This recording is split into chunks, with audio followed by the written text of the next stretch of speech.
2022 has been a big year for Destiny. We've seen the rise and fall of a thick alien named Savathun, a complete overhaul of the subclasses, and the reveal of Lightfall. Yet we still don't have a Worm God's Crest ornament so my Titan could stop looking like a bug. No, but seriously, despite all the awesome stuff we got this year, the game is in a weird state right now, and some of us don't know if we want to love or hate it. The PvP community is at wit's end about the changes, or shall I say the lack of, well, anything even remotely updated, and then there's the PvE community who seem to be trucking along, pretending everything is just fine despite having so few Nightfall strikes and the same repetitive seasonal activity over and over with a fresh coat of paint.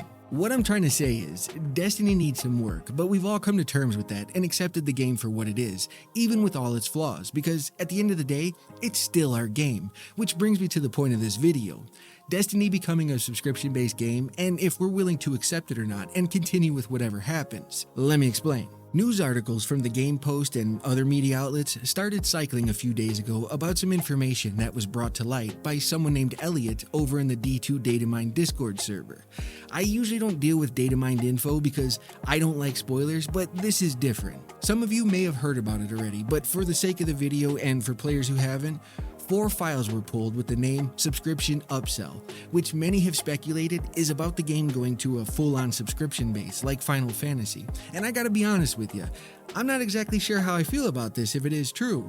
The info shows a 1, 3, 6, and 12-month premium subscription for Season 20, or Lightfall, and I'm not exactly sure when it was added to the game. Zuhaad Ali, the writer of the article from the Game Post, takes a guess and says the files were possibly added sometime during Season of the Plunder, which would make sense. The article goes on to talk about the subscription, including Lightfall, 2 new dungeons, raids, and a 1 month of premium content, along with some other goodies like sparrows and exotic accessories. Sounds pretty much like what we already have with the seasons, right? Yeah, that's what I thought. It's worth mentioning again that the info says premium subscription, as in maybe we would have a separate seasonal track for the Whales of Destiny. That seems to be more along the lines of what Bungie would do after witnessing the premium card for the seasonal events. But then again, this is just some stuff found on the interwebs. It doesn't necessarily mean anything just because it was in the game files, especially since the idea appears to have been canned or postponed till a later date. My theory is it's something we could possibly see way later down the road after Bungie has tested the waters a little, or maybe after the Light and Dark story ends. The Game Post article says pretty much the same thing, so at least I know I'm not alone on this one. Regardless of the timeline, it still brings up the question of whether Bungie is considering the idea or not,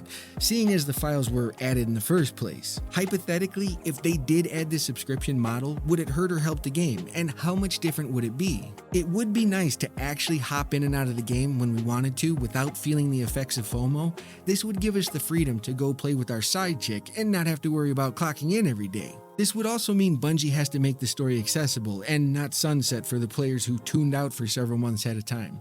If it was like Final Fantasy, the content would still be there when we came back no matter how long we waited. That might not sound very important, but if you've ever missed a season or started a new character recently, then you know how ridiculous a story is now. None of it makes sense. If we really think about it, Bungie has always sort of been a subscription-based game, even back in Destiny 1. It had annual expansions with smaller expansions like the House of Wolves or the Dark Below.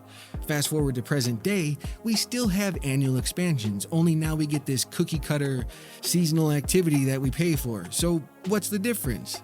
It would more than likely have a price increase if we went the subscription route, but the real question is if they could deliver on the content or not. Would it be the same stuff we're currently getting, only for more money, or would we actually get more content? Could they keep up with a game like Final Fantasy, or would they continue drip feeding us content and force us to run errands back and forth to pad the game out? We've already heard about Bungie holding back on content so they don't go above and beyond our expectations, otherwise they'd have to do it every season. That was made clear in an old interview that resurfaced recently about the whole train station thing. And please, don't get me wrong, I know Bungie is on that grind trying to give us content, but I don't think they can deliver more despite what was said about them holding back on us. They've gotten comfortable with what they deliver now.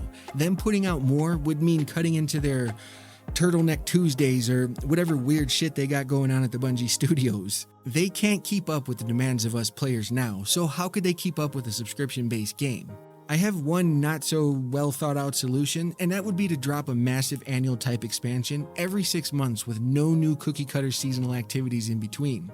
Some would hate it, but I have a feeling a good chunk of the community would be okay with this. A 6-month model might free up some of the never-ending struggles Bungie faces so they could focus on other things like PvP and giving us more strikes. I'm honestly kinda tired of doing the same thing over and over. The major expansions could be bought separately depending on what we feel like playing, and the subscription can be renewed whenever on a monthly basis.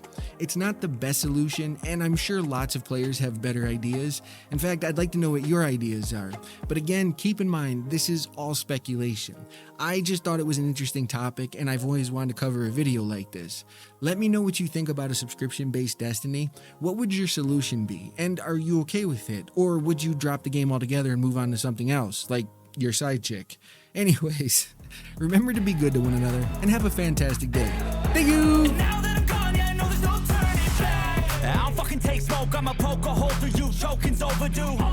Come at me and you won't get any older, dude, crack your holder too. Heating up inside of me, blood so violently, thanks for trying me. Now it's finally time to see how this